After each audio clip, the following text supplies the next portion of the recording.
So hi everyone. Nice to see you or have you with us today. This is our third network meeting, I believe, if I'm not wrong.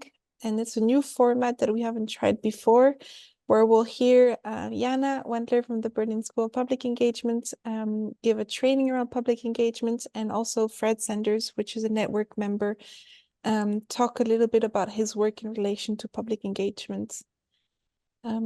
And yeah, feel free to just put some questions in the chat, but also contribute as you see fit with your video, or just opening up your mic during we'll have a 30-minute discussion at the end also.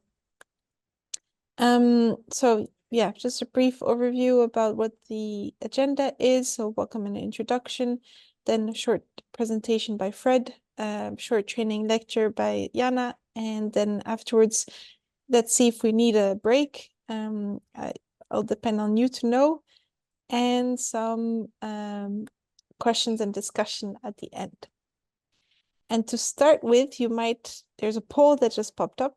I hope you can select the options, but we would like for you to let us know what type of public engagement you have experience with.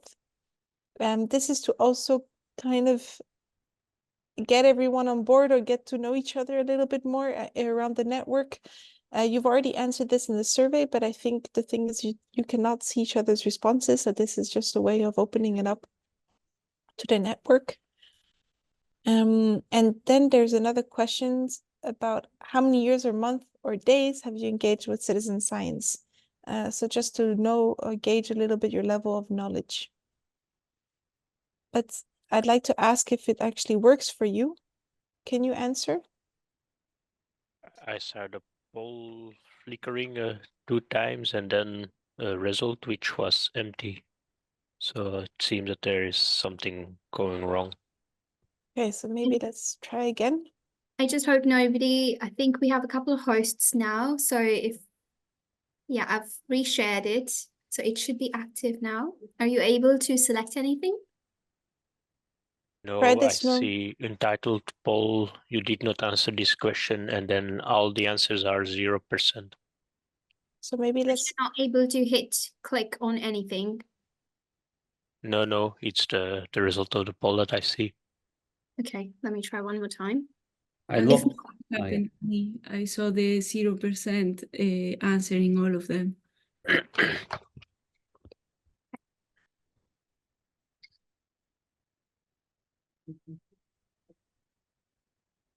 Yes, now I can answer.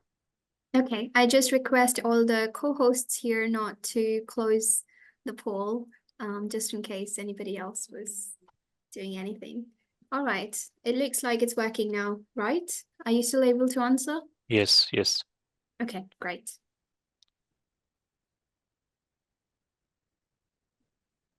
Right, so clear, we can continue in the background?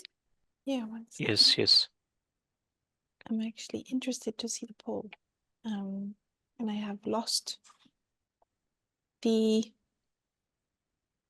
poll. So maybe then afterwards we can come back to it. Sure. Yeah. Yep. Because we have some time. So if people have already answered. Maybe more will join with time, so we can definitely, after the talks, come back to it. I'll keep it running in the background. Okay, sounds good. So let me introduce to you Fred, but I will also ask Fred to introduce himself because I don't know much about you except from our last network meeting.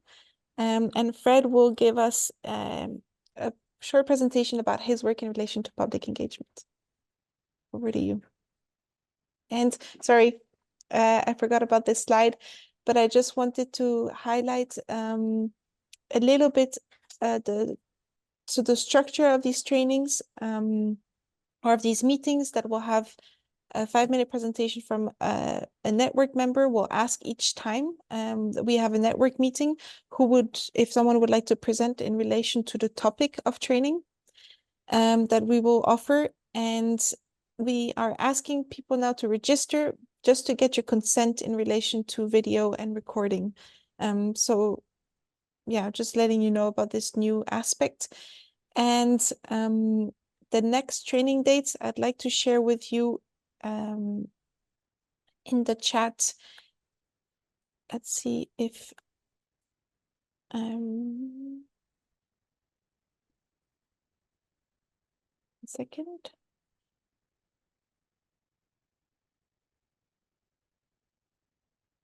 No. Okay.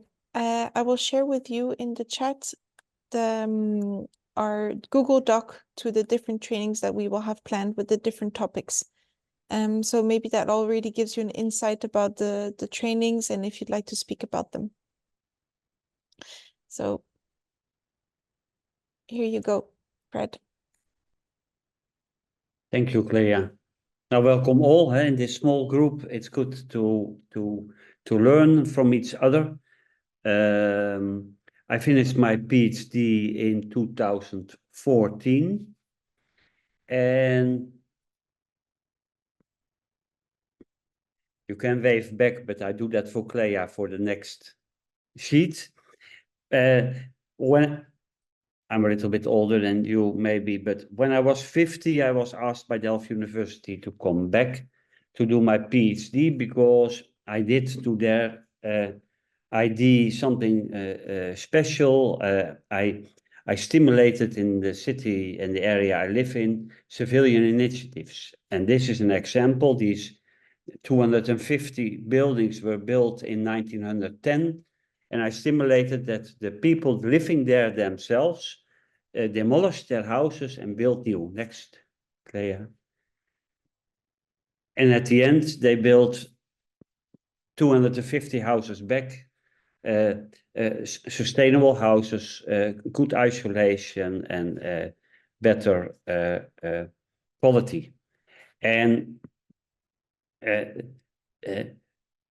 of course, in that time, the question for my PhD was, how can we motivate people in the larger and larger cities of the world, and everybody is going to live in cities, to make these cities sustainable? Normally, we think about subsidizing to stimulate people to act sustainable, or laws and governmental activities to push you into sustainability. But when will people choose out of themselves to be sustainable? And of course, we have the believers, that think that the world is more important than we human beings. But this is a small group, and you can see in this pictures that it's something like 4 or 5%, these world believers, and there is maybe another 5%, the early adapters, that are always active in everything that is new. But the other 90%, what is their motivation to become sustainable? Because in all these cities, we need the power of the people themselves. Government cannot get them into action on their own. And being Dutch, we know we are the government. It's not the institution. People are the government. So I start visiting all kinds of Dutch small initiatives. You have some examples here. Apartment blocks that are built by people themselves, with much green, yes. Small housing initiatives, 30 to 40 homes that create their own small community with a lot of facilities for children. And of course, in that time, solar panels. Nowadays, you see them in the Netherlands more often, but that was really new in that time. Yes, Clea? And I visited some older villages that where the people of these villages started to manage their own community instead of government. And this is in Rotterdam. And from all these visits, talkings, reflections, sessions with professionals, at the end, this picture came out. It's sometimes surprising. I did my PhD part-time, so it takes you 8 years. And you, at the end, you do a lot of writing. Some of you will think, oh, yes, I did that too. And then at the end, you have one picture, and this picture tells all. This picture, for me, is a very important picture. On the horizontal X, you see the time, how much in the future you look at. For instance, Paris Agreement of the United Nations looks to 2050. Governments, some on the moment, look to 2030, 2040. But people sometimes only look to the next week or the coming year. And in the vertical X, you see the X-year radius. People often only think about what will happen in their street or maybe in the neighborhood, and government looks not only at the nation, but maybe also the Europe and the world. And the strange thing is that governments, or strange thing, the normal thing is that governments are mostly they pull. You have to do this and you have to do that, and then people pull back. And the more targets in sustainability are not reached, government tends to move more to the upper right corner. They think, they take more time, they think more to the future, the area of where it has to be, where the results has to be made are choosing bigger. And the more problems there are with becoming sustainable in this case, people are looking more short notice and a smaller area. And then these two round positions are deriving from each other.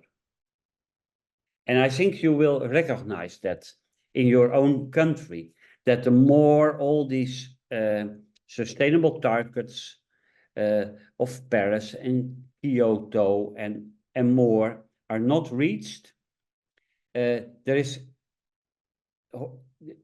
the governments and the people are drift from each other, and that's the message.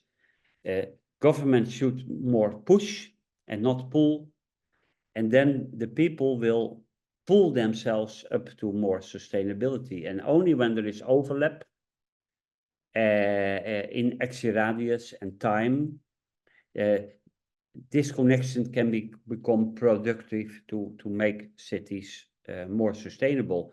And of course, that's from my PhD, what I use now, doing Horizon 2020 programs, giving guest lectures at other universities, that to show the power of the people. A government cannot do anything on their own. At the end, especially in these cities, it must come from the people, because it's not only solar panel, it's also being sustainable, a way of life, what car you buy, what food you eat. And I hope this message for my PhD helps people to see that their government and themselves have to work together by not pulling and pushing the wrong way, but by pulling and pushing to each other. And I think that's my message in 5 minutes. I hope I managed that. And maybe, Clea, you can show the last pictures. No, that was the last picture. That's my message, as short as I can do it. And of course, I had a lot of positivism from all the people I learned. It's like doing your PhD on older age. It's like starting a new life. And now I look different to the world, and I made a lot of new friends, like in this platform. Thank you for that. Thank you very much for sharing, Fred. If you'd like to share maybe the link to your publication, if it's available, I'd be also very interested in accessing it. I don't know if it's only in Dutch, but that would be very nice. No, my PhD book is in Dutch. I don't know why they wanted it in Dutch. Nowadays, they should have wanted it in English, but Yeah. my publication in English. I will share the link of my research case with you. Thank you very much. All right, so with no further ado, let's welcome Jana. Dr. Jana Wendler, who's a coordinator at the Berlin School of Public Engagement. She's based at the Museum for Natuurkunde, Berlin, the Natural History Museum of Berlin. She has research background in urban geography and extensive experience as a freelance public engagement practitioner. And as part of the training team at the Berlin School, she also develops and manages different engagement training offers for researchers in Germany and internationally. And her favorite part about her work is getting to know the many different ways in which people make sense of the world. So thank you very much, Jana. And over to you. You are sharing your slides, right? Yeah, I'll share my slides myself if that's okay. Perfect. So I'll just Genau. get that set up. 1 second. But thank you so much for a wonderful introduction. Can you see that okay? Yes. Perfect. Yeah, it's my pleasure to be here today. I really love meeting these different networks and talking to people about their engagement journey and their ideas. And I really enjoyed your presentation, Fred, partly because I did my PhD on urban geography, and I also looked at sustainable spaces in cities. So it gave me a little flashback to my own work when I was still a researcher. And I also think the message that you had at the end around that sort of cooperation and finding those spaces of where we can work together and exchange, I think to me that's, you know, what public engagement is all about. So yeah, what I'd like to do today is give you a little insight in how we as the Berlin School of Public Engagement approach the topic. So I'll talk a little bit about the landscape of engagement as we see it, and then I'll share with you a kind of building block framework that we use for our trainings. So obviously it's going to be very short and top level today, but hopefully I can leave you with a few questions that you can ask yourself about work with publics and with different audiences that you encounter throughout your research. Maybe just a few words as well about the Berlin School. So yeah, as Claire said, we're based at the Natural History Museum, which is a really interesting place to be located at, because the museum obviously has visitors and exhibits, but it also does a lot of research. But we work with institutions from all different disciplines, so with other universities, both nationally in Germany and internationally. And for us, it's really about promoting and establishing this idea of engagement as a really fundamental part of research. So not just a little add-on you do in your own time, but something that's really part of excellent, learning and understanding of the world. So that's where we come from. And training is one of the main ways in which we do that. So I look after our researcher trainings and our international academies. But we also have projects around culture change, where we work more with leadership positions and engagement strategies. And we also do our own research projects. So there's quite a lot happening. I would love to start with a question to you, and just to get a bit of a sense of who's in the room today, because I haven't met you before. And maybe you could just put in the chat what's your discipline or the work you do for your PhD and where you're located. And one thing that has recently made you feel really engaged. Absolutely doesn't have to be related to your work. It can be anything, just what connected with you recently. I'll just give you a few seconds to do that.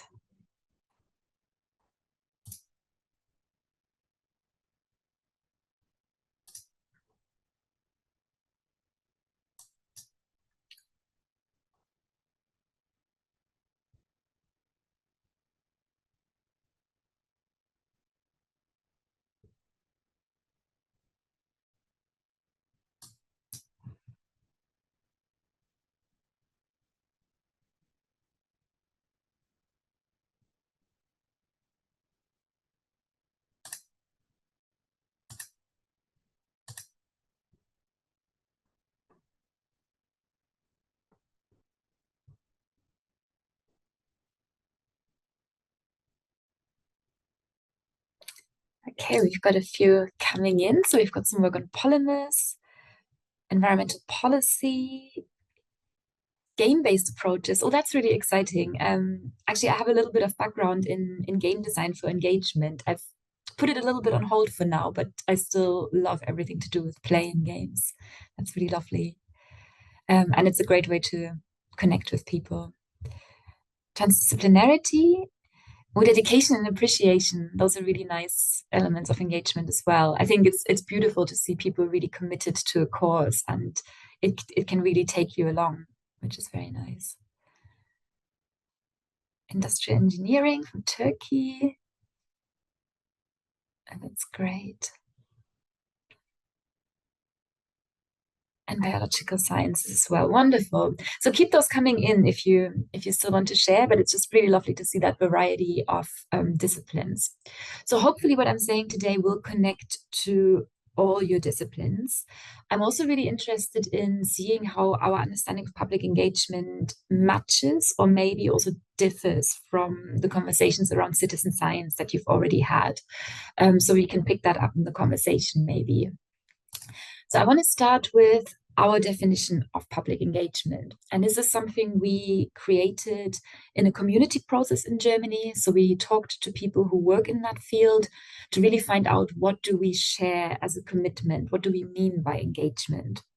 And the result of that is a little booklet called the Public Engagement Codex, which you can also look up on our website later. And it's really just a kind of reference document for us.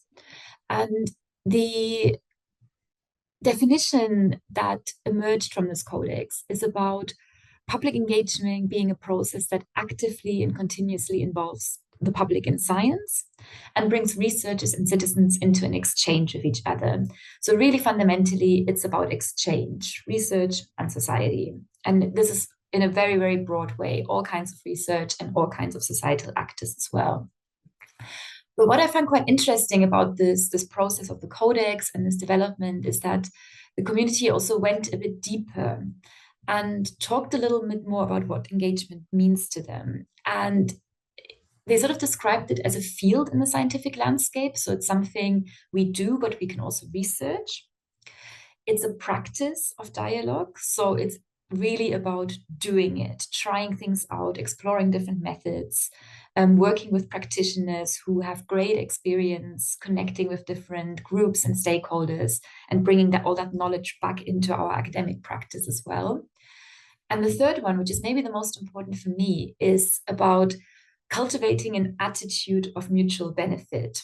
So public engagement with research for me is not just about kind of self-serving, it's not just about ticking a box on your application form or your funding form, or just about, getting a promotion or anything like that.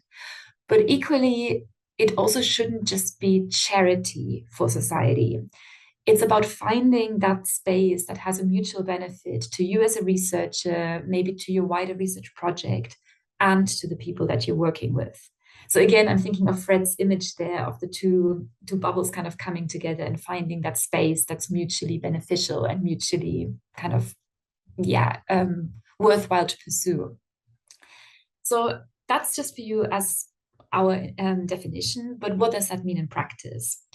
So I want to introduce you to one of our favorite slides, which causes a lot of discussion as well as a lot of, joy sometimes, and that's the onion model of public engagement.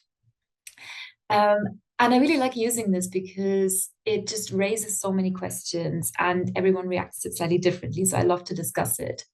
But I also think it shows really nicely what this landscape of engagement looks like. So the onion was developed by the Wellcome Trust in the UK, so that's worth bearing in mind. It comes more from a natural science, kind of medical research background. But it seeks to really show all the spread, the whole spectrum of engagement activities that we can have with research, all the way from dissemination to dialogue. And so if you look at the kind of outer right, the outer layer there, you have things like festivals or talks or podcasts. So these are the types of activities we might think of as science communication in a very traditional sense. So maybe you're sharing your research results, maybe you're talking to people at a kind of one-off event, and that can be really fascinating, really engaging, and it's really important way of connecting. And then as you move further into the onion, we have formats that are maybe a little bit more based on exchange or on conversations, on dialogue. So for example, things like focus groups, you might have citizen juries where you debate a difficult topic, but have research as kind of evidence within it. Or you might be looking towards stakeholder dialogue processes. And at the very center, you have these things that are kind of co-creative, so participatory research, for example. And it's really important that none of them are better than any others. They're just different. They have different purposes. They have different results. They take different resources. And I also think a lot of work spans these layers of the onion. So maybe if you think of citizen science, you might have citizen science projects that really engage people in data collection. And maybe that's more about getting them acquainted with a topic. But you might also work with people on defining a research question, and that's much more in-depth. But it all can describe a citizen science process. And maybe just to illustrate that a little bit, I've just picked two examples here. Maybe some of you are familiar with Pint of Science as a project. So this is an initiative worldwide where researchers go into pubs or into local bars and talk about their research in really engaging, interesting ways. So that's probably more on that sort of outer edge where you maybe have a short interaction, maybe you get to ask a few questions, but you're probably not going to spend a lot of time with a specific community or really get to the heart of kind of thorny issues so much. An example on the other side that I really like is the Patient-Led Research Hub that's from the University of Cambridge. And this is an initiative where patients of rare diseases, of rare conditions, work with researchers to formulate new research questions, because they say in the end it's the patients who have a much deeper insight into their condition. They know what they want to know, and the researchers can help make that happen. So this is a much longer process. It's much more based on people's needs, and I think sits more inside the onion. So with that, I just want to maybe open this up for a couple of responses. If anyone has a reaction to this model, maybe you can find a layer that you feel you're very connected with, or maybe something that doesn't quite work for you in that overview. I'd just love to hear any thoughts. And you can put them in the chat or feel free to just unmute as well.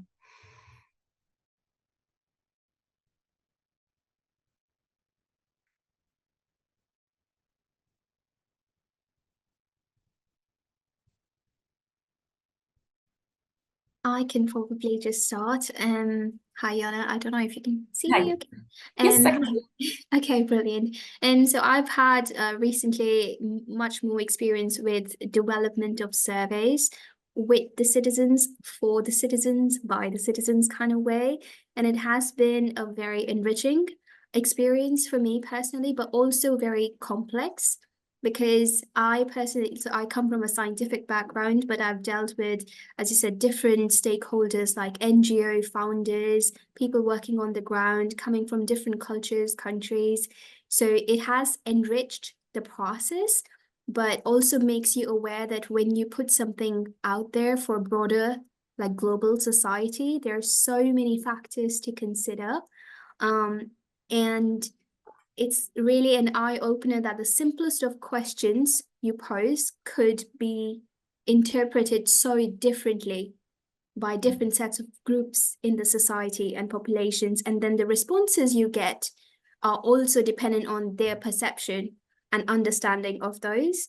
So that's just my personal experience with this. And I'm quite new to this. So I'm applying the principles that I'm learning within the Citizen Science Project here in my own personal volunteer projects. So it's just been a very interesting evolution for me personally, coming from a very, very scientific background, working with mouse models for like 12 years, and now engaging with people on ground from 21 different countries across the globe has been a growth curve for me personally. Absolutely. Thank you for sharing that. Yeah, I think it's an ongoing learning process working with people. Absolutely. Anyone else has a thought on it? Otherwise, I'm also happy to move on and just take that into the final discussion. We can do that. Yeah, go for it. If I may, just to add to Pusha's comment, I think one of the concerns is not to be losing the message to the audience that we want to be communicating with. And I think that is the problem, the main problem that we all face, where we're very excited to be collaborating, but in that excitement, we don't create the exact dynamics to fulfill a certain audience, let it be a different age group or a different country, etc. So these experiences and these collaborative efforts are quite valuable. Thank you so much. Thank you. That's a really, really important observation that, yeah, you have to tailor what you do, but you also have to be very clear about your own goals and how you want to frame that. And I think we'll come back to that question in a moment as well. That's a great observation. Anyone else?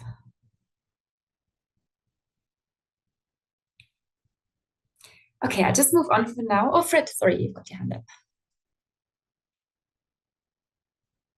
I think you're on mute as well, so maybe if you just unmute. Yes. Thank you. Yeah, of course, also very interesting your background and how you focus on what I call citizen participation and how many forms are to recognize to help also researchers into this field. I just wanted to add, I had to think about the book The Wisdom of the Crowds from James, and it's difficult to say his family name, Cyril Wiki. I don't know if you know it, but often citizen participation is seen in living labs and in small numbers, and it's true that I recognize that with your picture that citizen participation, of course, you cannot, as a person, not know 100 or 200 people personally. At the other hand, don't forget the power of such small groups. It can be like a chain with different things that you put together. More civilian projects can be very powerful in an area, and maybe that can be something to add in the future to this picture, because the crowd has a lot of wisdom, sometimes more than all wise people in an institute can bring together. That's Absolutely. Thank you. And that just makes me think as well, sometimes we talk about engagement, sort of the breadth versus the depth of engagement as well. So some of these formats, you know, you can reach a lot of people if you do a podcast, if you do a social media campaign, you can reach a lot of people, but the depth of engagement will be different from, you know, a long-term process with a small group.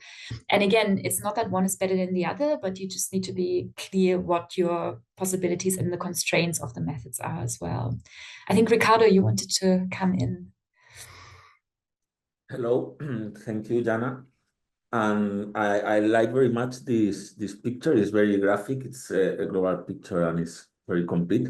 And I was thinking, if we go to the collaborative, to the co-production model, I've heard and I've read that sometimes this is called extreme citizen science. You didn't know about this? I have not heard this before, no. Okay. Because I am very critic with this. So because I think if we call extreme citizen science, when what we want is to put the citizen in the middle, in the kernel of the practice of science, is we are working in the like in the deficit model, again, if we call it extreme. Okay, but if you don't know about this, then I don't want to waste time in that. But it's Feel just free to share. I think it's interesting. If you have a critique or anything like that, feel free to share. okay. That's just what I wanted to say. Okay. I've read in several media and in several articles that extreme citizen science, and wanted to say that I think it's a wrong naming. Okay. Great. I'll have a look at that. Thank you. I hope you don't mind me jumping in before Maria, because I just want to answer to this extreme citizen science topic. It's really interesting and relevant that you bring it in. I wish Muki Hakle was here, because he's the one that kind of founded the institute that's called Extreme Citizen Science. And that name was taken up to really kind of describe a way of doing citizen science that is really kind of more engaging very much with the person. So it goes into the co-creation aspect of citizen science. But I know that name is very in French, there's a word saying aléatoire, which is, I don't know if he really believes in also using extreme citizen science. It's just has been uptaken by a lot of people to kind of show, like demonstrate, describe a type of citizen science project that people do. But Okay. I think next time he'll be with us, so you can ask him also. Maria, you wanted to say something? Yeah, hello everyone. I am new in this network, thanks to Claire. I am from the Institut de Défi in France. I want to add something about the dialogue and this dissemination, for example, about podcasts. I think so. It's very important to think which is the public that we want to arrive, because the language is very important. So, for example, sometimes we are thinking like disseminate the research that we are doing, but we continue doing this dissemination with scientific words that will be complicated for one normal citizens to understand. So, for example, if we want to disseminate information for the academic community, for students and all that, is one thing. Another one is like we want to reach a general public that can be childs, can be adolescents, can be, and have different levels too. So I think so that is important to considerate, because if now with the social networks, normally this information is abranging many kind of people.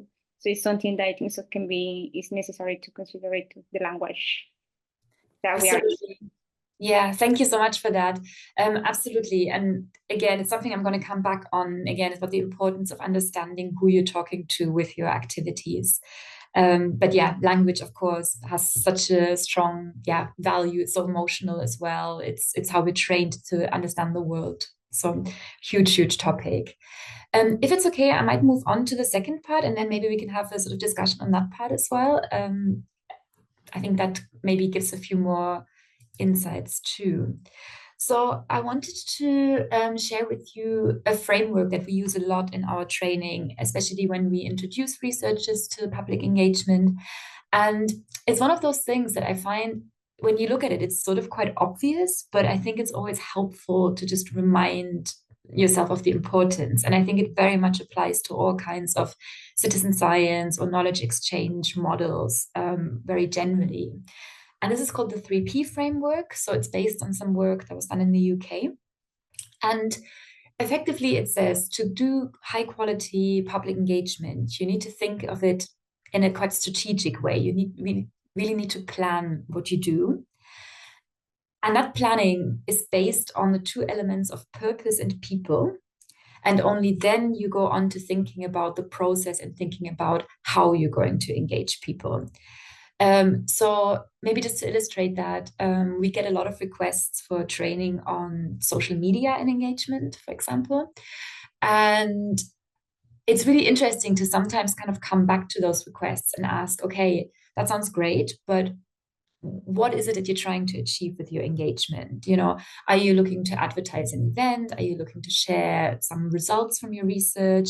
Are you maybe looking to connect with people you haven't talked to before? So that's the first question.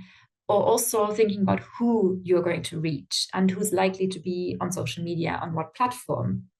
So it's really interesting that quite often there's a real desire to jump onto a particular format because people have seen it to be successful, but it's really important to also take that step back and say, okay, is this actually the right thing for my circumstance?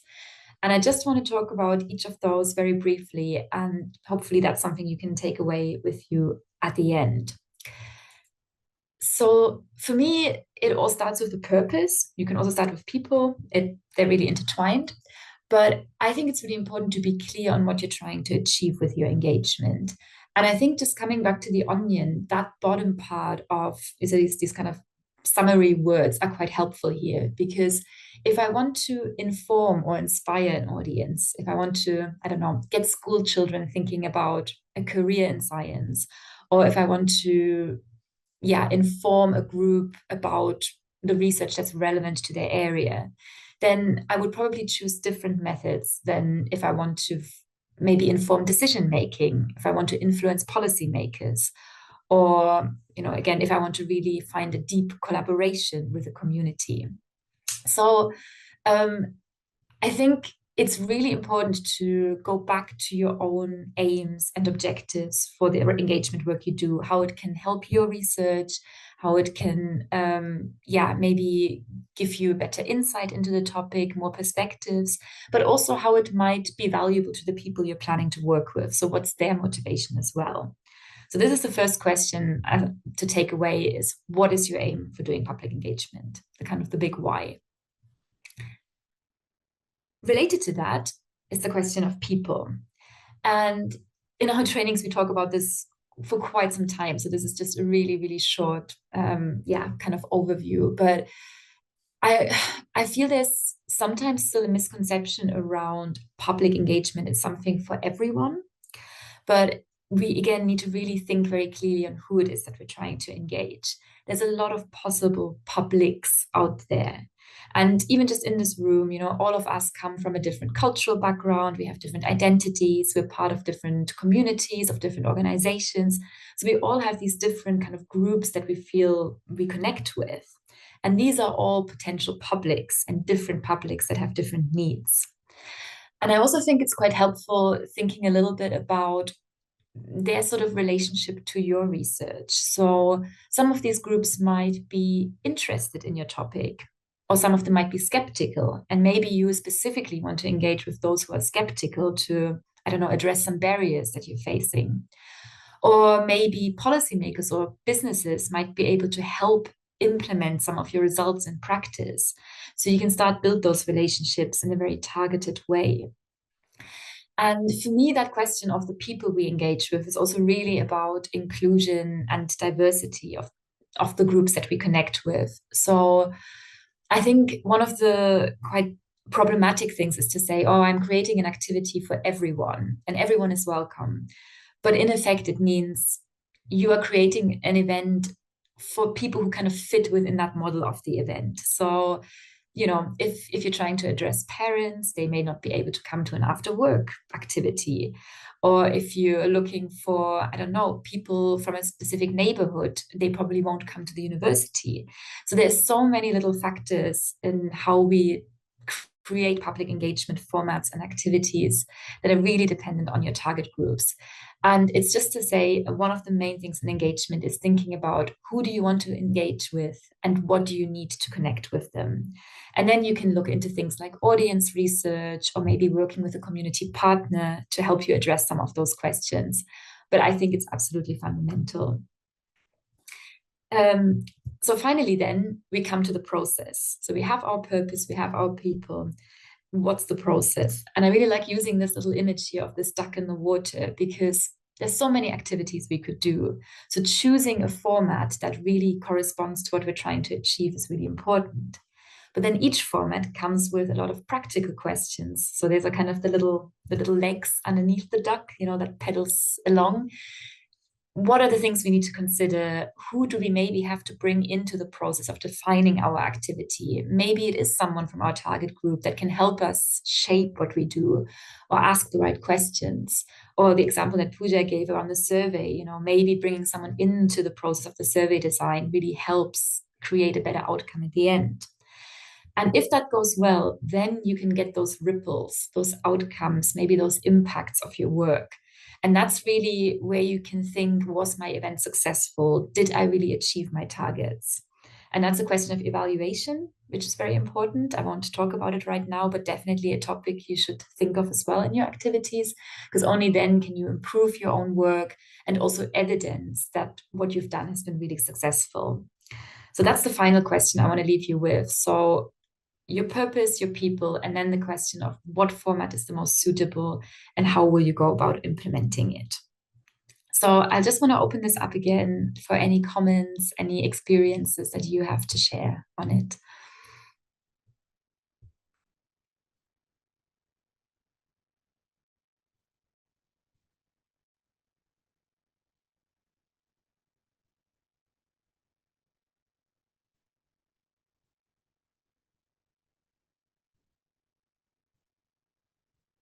I also want to say, Pooja and Claire, I know I'm completely changing your format for today. I hope that's okay.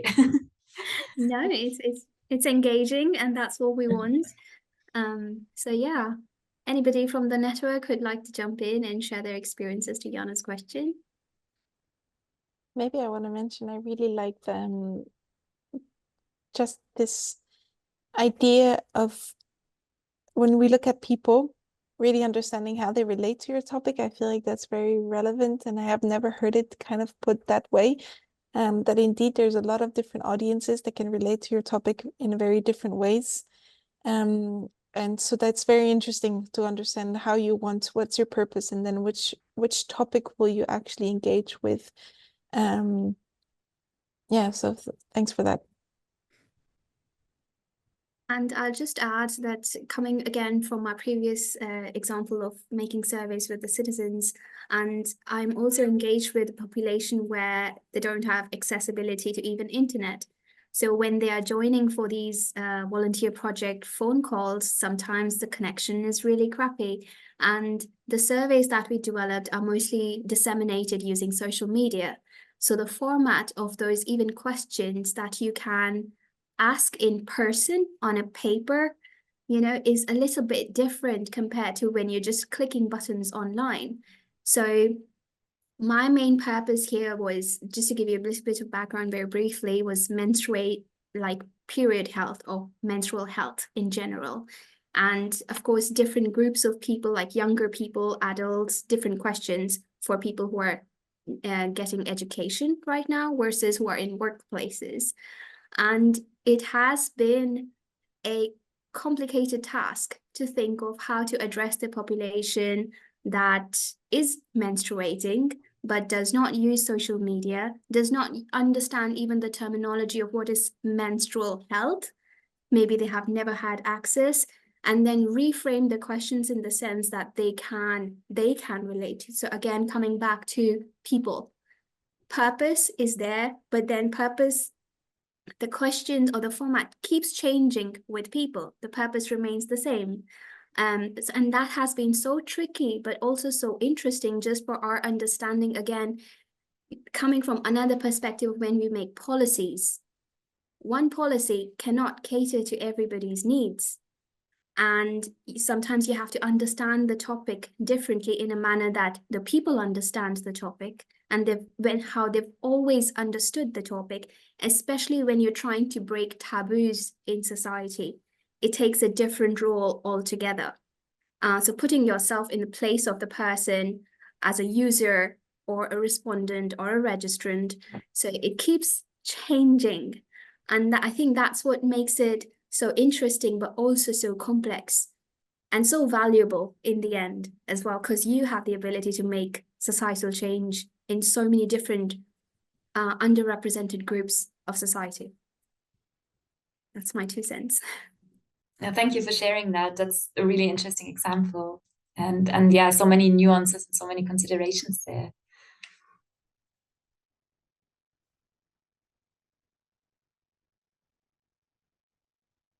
If I may add, in regard to the process, sometimes it feels like we're most excited to be in the field early on, but we forget like the thorough planning that is needed, because in regard to matching our audience and our approach in itself, and it's a balancing act in some way, because as we approach the audience, we see, or we try to evaluate the input and work on it as well. So it also entails different types of competencies to be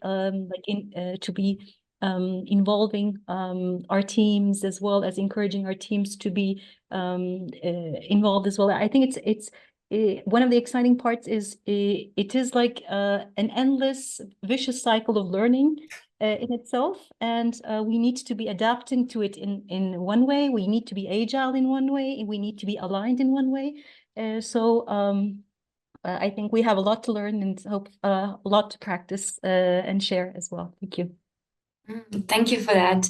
Yeah, I think that openness to change and that iterative working is really, really essential. You know, like I've presented this as a sort of framework where you get all your components in place and then you have the perfect activity. Of course, it's not like that in practice at all.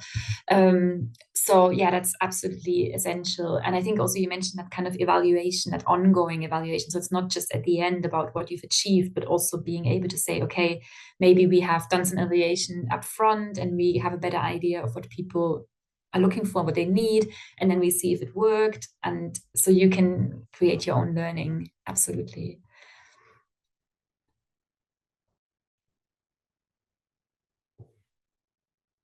So I think I might just finish my part, and then if there's a few minutes just to, you know, for any other comments. And I actually just want to finish with a little bit of self-promotion. I hope that's okay. So yeah, we offer a lot of different trainings around public engagement at the Berlin School. Some of them are open, some of them are more for specific institutions. But if you're interested in that, please just follow us on either LinkedIn or also on our newsletter on the website, and we can, yeah, keep you up to date with that. And I'm also talking with Claire and Pooja about maybe some trainings available again in the future. And something that's live right now and that may be of interest to some of you or people you know is our International Researcher Academy. So it's called Collaborative Futures, and it's about taking a deep dive into a topic around engagement. And this year it's on emotions. So you can apply for that up until the 25th of March. The only real constraint with it is that we're looking for people who have some experience in engagement already. It can be quite broad, it can be citizen science, it can be community work, but it's not a kind of starting out training. That's the only thing to say. But I think just from hearing your discussions, I think it may be really relevant to some of your work. And yeah, please have a look. We'd love some applications from you. Or if you know anyone who could be interested, then you're very welcome to share this as well. So thank you so much for your attention, and I'll just stop my sharing for now and pass back to Claire and Pooja. Thank you very much, Jana, for this wonderful presentation, for this wonderful small training that you gave us on public engagement. I hope that all of you also got something from it. Alicia, yes? Hi, thank you. It was a very nice presentation and very useful. I wanted to ask if you can develop a little bit more the last slide, the Futures Academy. What is the program about, and how much time is it? Like, just briefly, what is it about? Because you got my attention, but then it ended and it was like, oh, I want to know more. Sorry, I just realized you're very close to the full hour. So very quickly, it's 3 days, it's online. So 3 days in May, it's all online. Very international group. So last year we had 60 participants from 19 different countries. So it's really about that international exchange. And the ethos is really a space for reflection and sharing. So we'll have some inputs, we have some case studies, some workshops as well for skill development. But we really want participants to, share their own experience, discuss topics a little bit more. And we're looking at emotions from a few different angles. So it's about using emotions to connect with different groups or different people, but it's also about setting the conditions for kind of ethical exchange, and also the question of what you do when things get difficult, when things get challenging for yourself or for the people you work with. So that's a very quick run through of the kind of themes and ethos. But yeah, just have a look. And if you have any questions, also just feel free to contact me and I can tell you a bit more, if that's okay. Thank you. Thank you very much for the info. Amazing. I want to close it a bit at that, if that's all right with you. The idea is we're recording these sessions to also kind of transcribe them into a Google Doc. So we'll have some summaries of all our meetings and all the trainings that we will do over the course of the year. With Pooja and internally with thanks for bringing that up, that survey, it's good. But with Pooja and our internal team, we developed a planning for the rest of the year with dates and also training topics. I'm going to share that in the chat. And again, the idea is that each network meeting, and we hope you liked actually this format, and be very happy to hear if you did, because ideally this is how we would continue, and we would ask a network member each time to present something in relation to the topic of training. And Claire, if you could briefly also share why we have started the registration form for these meetings, just to get a bit of clarity there.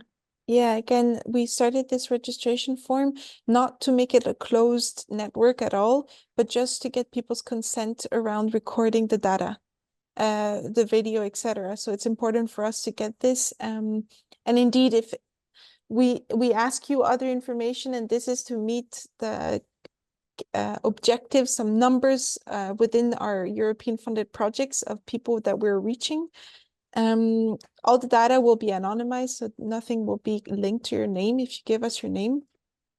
Your name and your email address will just be used to send your information about the event. Yeah. So I think that's the main reasons. Let me know if I missed it. I will share with you the link now to the training topics, and Pooja, if you want to go over a bit the survey sondage. Sure.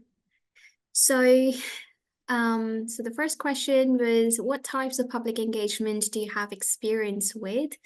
And just eyeballing it, we've got engagement in schools, open days or school presentations as 31%, which is the highest. And then public lectures and engagement with local communities or indigenous knowledge is at 23%. And then informal talks, stand-up or pint of science, European Researchers' Night, which is quite a famous way to disseminate your research projects, is 15%.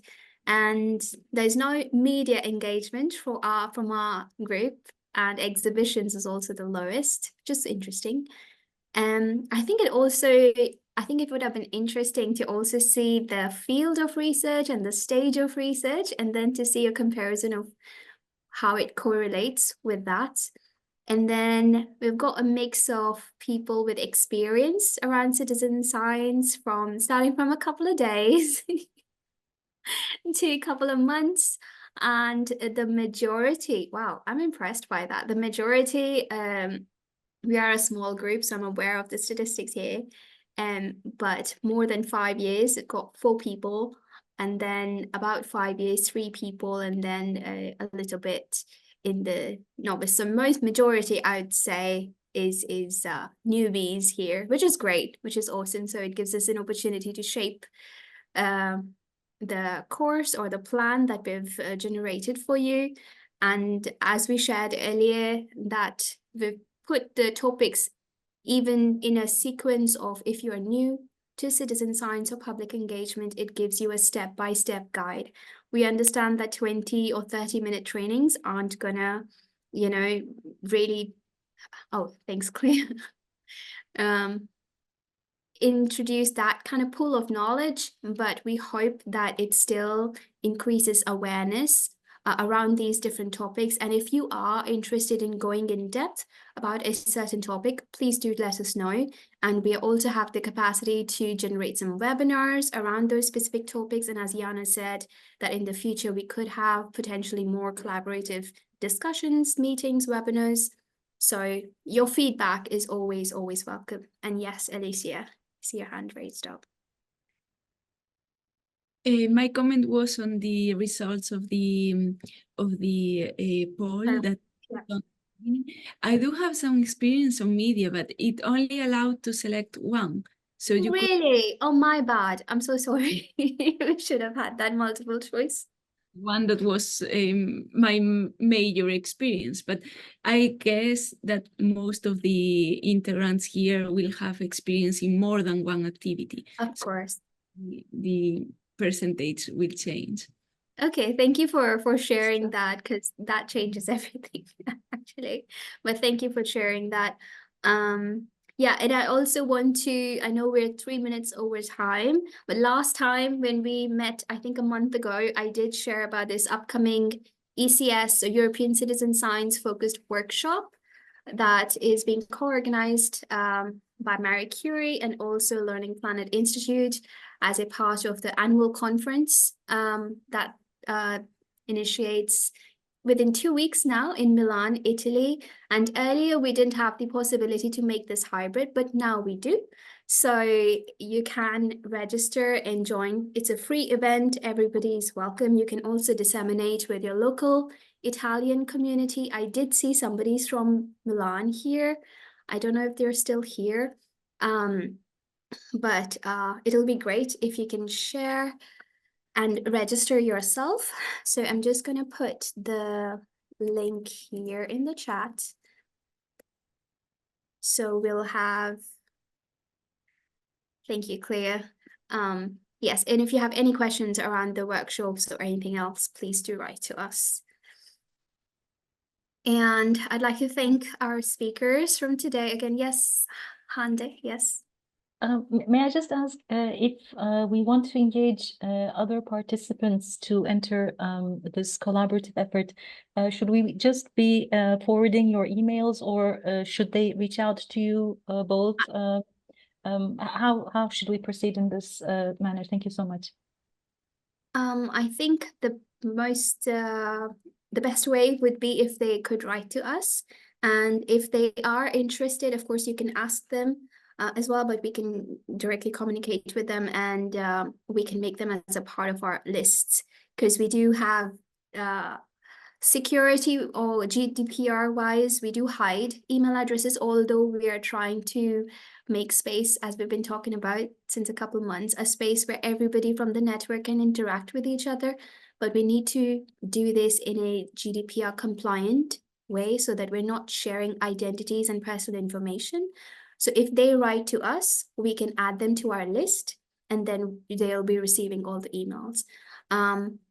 This is a bit different than the workshop that I just shared. It is an open event. It's an MCAA event. So it's a little, although in collaboration with ECS, but that can be disseminated freely. So yeah. Yes, Ricardo. Yes, I am attending the annual conference of the MCAA. So I've already registered to this conference, to the satellite event, but I don't know if it's on the possibility of attending on site also. Yes, Okay. of course, yes. It's hybrid, so online and on site as well. Okay. Yes, and we do have a parallel session. So satellite events are scheduled for the 14th of March. Yes, I know. And the main conference starts from the 15th of March. And we do have a citizen science focused event, session on the 15th as well. So you're welcome to attend that too. Okay, I guess you will send the exact address of the session, because I don't know if it's okay. Anyway, I will see you in Milan. We will disseminate that information very soon. Sorry, Jana, to keep you here. Thank you so much again for your wonderful, brilliant talk. as I said last time, it's so amazing to hear you and learn from you. And Claire, any last words before Jana leaves? No, thank you. And I guess let's go. That's great. Thank you so much for having me. Have a good day. Talk soon, everyone. And feel free to email us if you need